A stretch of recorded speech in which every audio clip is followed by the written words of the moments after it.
Good afternoon to you all. Yesterday in the class we discussed about Dalton's law of partial pressure, and towards the end we described a relation between partial pressure and mole fraction. And today's class we are going to shift to the next portion, which is kinetic energy and molecular speeds. When we spoke about the pressure of gas yesterday, then also we were speaking about the movements of gas. So how they move and they collide with the walls of the container. That's what we were mentioning yesterday. So today we are mentioning more about the collision.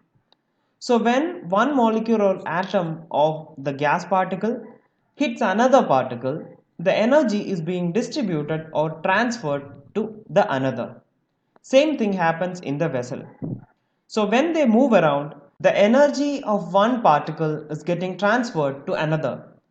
So more number of hits, lesser will be the energy of this particle. If this particle is not hitting more molecules or to the walls, then this will have more speed and more energy.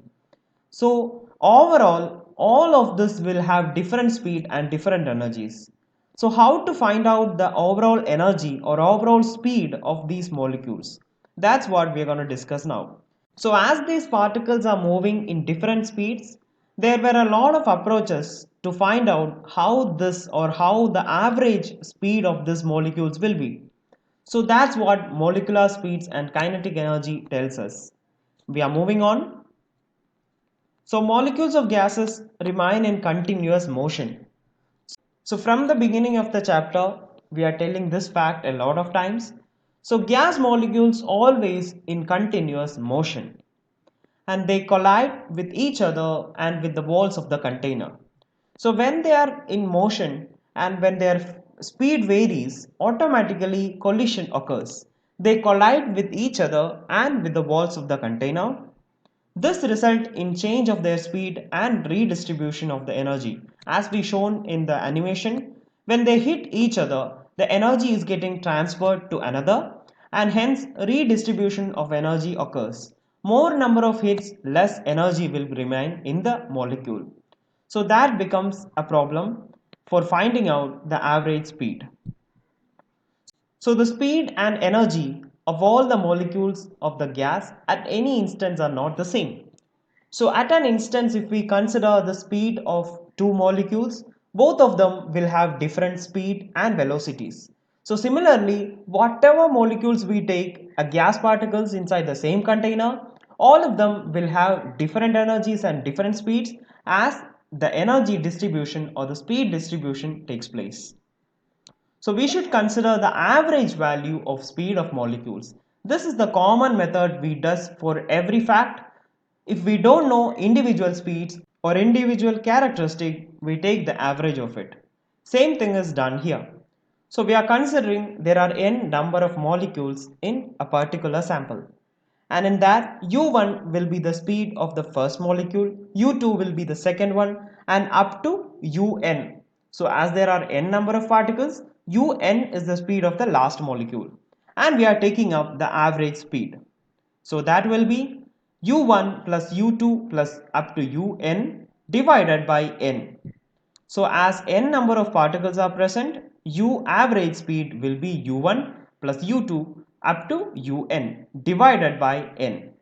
So this is the first concept, the average speed, which will have a value when we have taken the sum of the speeds and divided by the total number, we get average speed. So next concept was introduced by Maxwell and Boltzmann. So Maxwell and Boltzmann approach tells us about some different factors. So they consider the individual temperatures of molecules and the mass of the gas.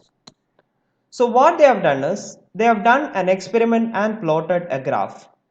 They considered a gas with two different temperatures and found out their number of molecules and speed, and accordingly they plotted a graph. So the same gas in different two temperatures.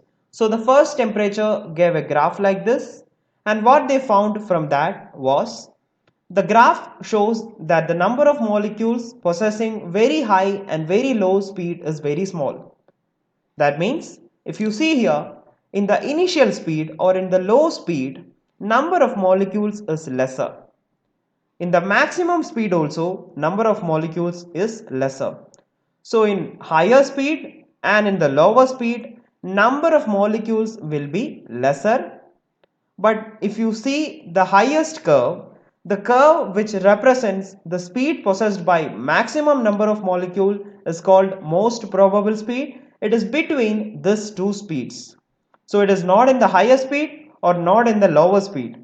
So this is having an average speed than the speedy ones and the slower ones.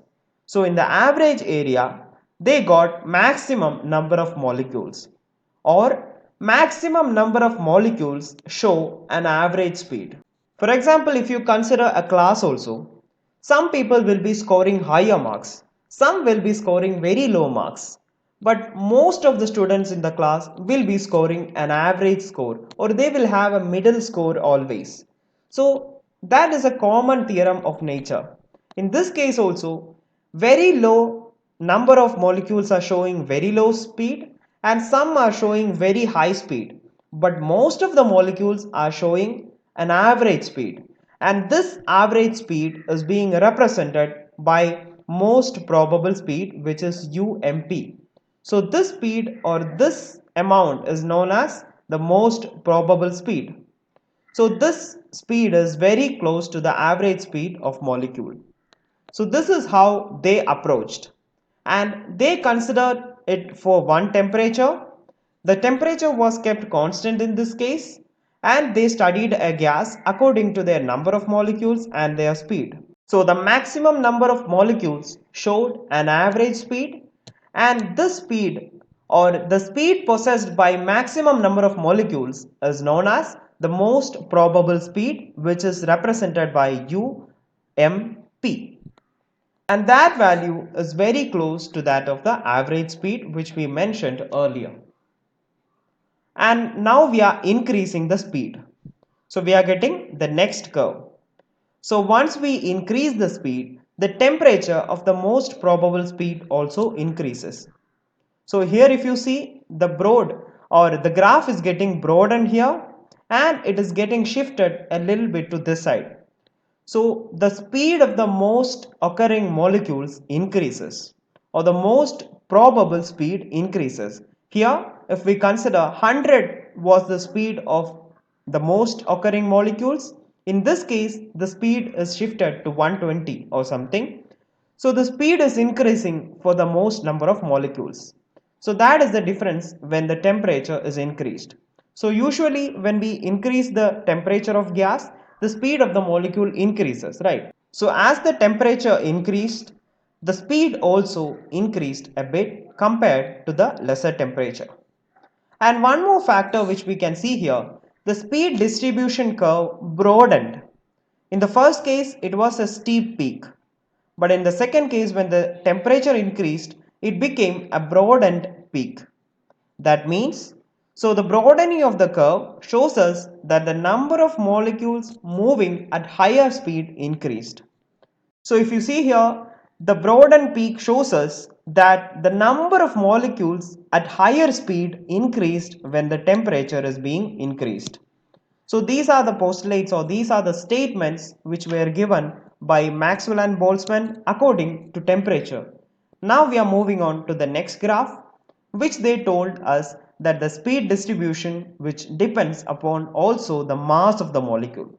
At the same temperature, gas molecules with heavier mass have slower speed than that of lighter gas molecules. Heavier ones will have slower speed. That is the usual fact. So consider these two figures, which one is lighter and which one is heavier. Of course, the football will be lighter one than that of the bowling ball. So in this case, which one will move faster? The football. So similarly, in case of gas particles also, the heavier one moves slower than that of the lighter one.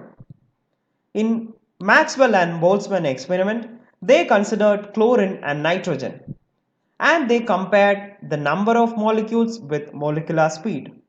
So as chlorine is heavier one, they got a steeper peak. So the molecular speed was lesser for the heavier one, and nitrogen being the lighter one will have more speed than that of chlorine.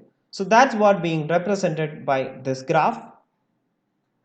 Lighter nitrogen molecules move faster than heavier chlorine molecules, as we saw now. So at a given temperature, nitrogen molecules will have higher value of most probable speed than that of chlorine molecules. And now we are moving on to the next approach, which is root mean square speed. So in a container, if you consider the gas particles, all of them will having different velocity, different direction and different speeds. So consider the speed of this one will be u1, this will be u2, this will be u3, u4 up to un. So as we considered for the average speed, same we are considering here. So different molecules will have different speeds. And now we are doing our operation. So as name suggests, we are taking the square of it. So u1 square, u2 square and up to un square. And then we are taking mean of it. So u1 square plus u2 square plus u3 square up to un square divided by number of molecules. So first we are taking square of it, then we are finding out the mean of it, finally taking the square root of the whole. So what we are doing? We are taking the squares, taking their mean and taking the square root of that. And that will give you the URMS or the root mean square speed.